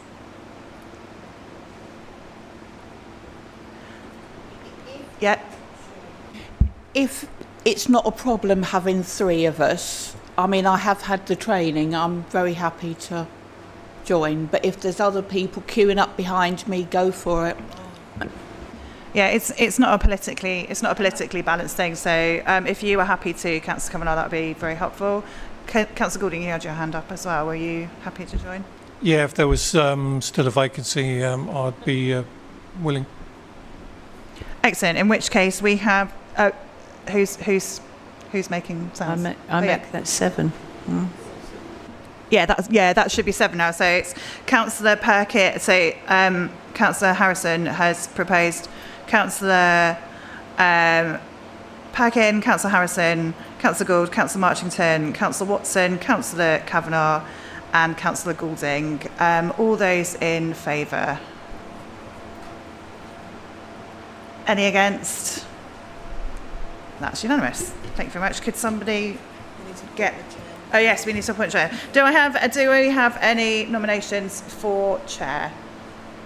I propose Councillor Hannah Perkin as chair.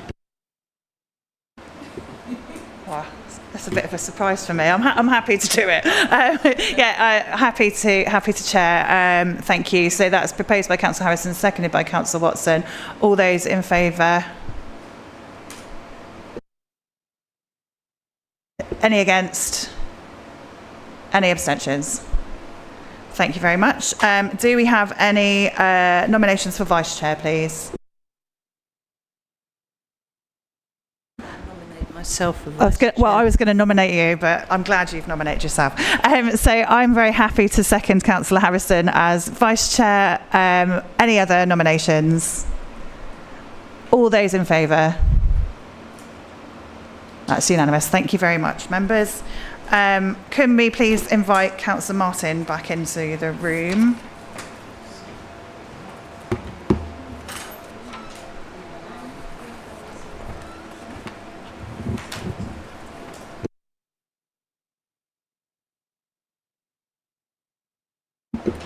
Okay, so agenda item 15 is the forward decision plan. As you can see, there's quite a number of quite chunky subjects on the October 28th committee, but also I am going to propose that we make an amendment to include the playing pitch strategy, because in the previous report it did say that we would bring that back to the October committee, so I'm going to put that in. It's a playing pitch strategy. Councillor Kavanagh, and then Councillor Nundy, and then Councillor Martin. Thank you, Chair. Sorry, it's gone off. The community lottery, this wasn't part of our group before, so I asked for clarification about the central pot, and also whether the set-up costs and ongoing costs would come out of that central pot. It was a bit vague, so could we have something brought back before next March? So that, because I appreciate it's a great cause, where we're really strapped for money, we can't be subsidising it. That's it, basically. Thank you. That's really helpful. Thank you. We'll get an update at the October meeting. I've forgotten who was next. Was it Councillor Nundy? I was only going to second your proposal to add the playing pitch strategy in.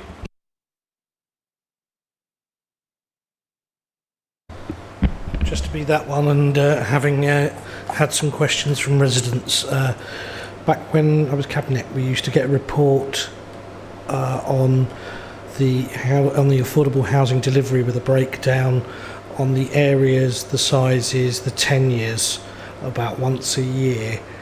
Is there any chance we can get that one back coming in, and which RPs we're actually delivering? And the final bit of it would be the pipeline, where it's separated by what's been secured on 106 and what's actually been secured with a signed RP, because that's always the key bit. Thank you. Yeah, Charlotte, did you want to come in? That's you're happy with that? Councillor Watson. Thank you, Chairman. I would like to ask for you concerning a motion that came up to council that was agreed about being a dementia-friendly council. So I feel I need to declare the fact that I'm on Pathfinders group, which we meet every month. And this, I do think we need to be looking at this and some progress on it, because obviously we're trying to make this council more accessible to all, and I do think we need to be looking at being more dementia friendly. Thank you.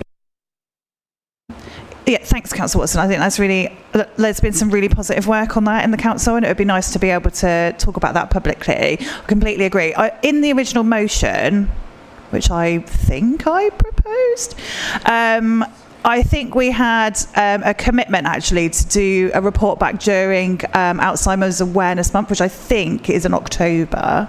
I will double check that, because if it is in October, I think it just adds, there's already that kind of media interest in it around then, so it just gets better pick up. So I think that if it is then, we should do that. I think that would be really great. I think it's a great suggestion. Thank you. Any other points? Martin. Thank you, Chair. Just given the discussion we had on the play area strategy, I would propose that we change the title so this one becomes the play area review, and then the strategy will go later on in the forward plan if possible. I think that's very sensible. Charlotte, did you have anything? Just that I will need to bring the housing allocations policy for amendment unless the monitoring officers I don't. If I put it on the floor plan for now, if we don't need to see it, I'll remove it. That's okay. Great. Okay, well, in which case, I think we are done, and I'm going to close the meeting at 21:58. Thank you very much.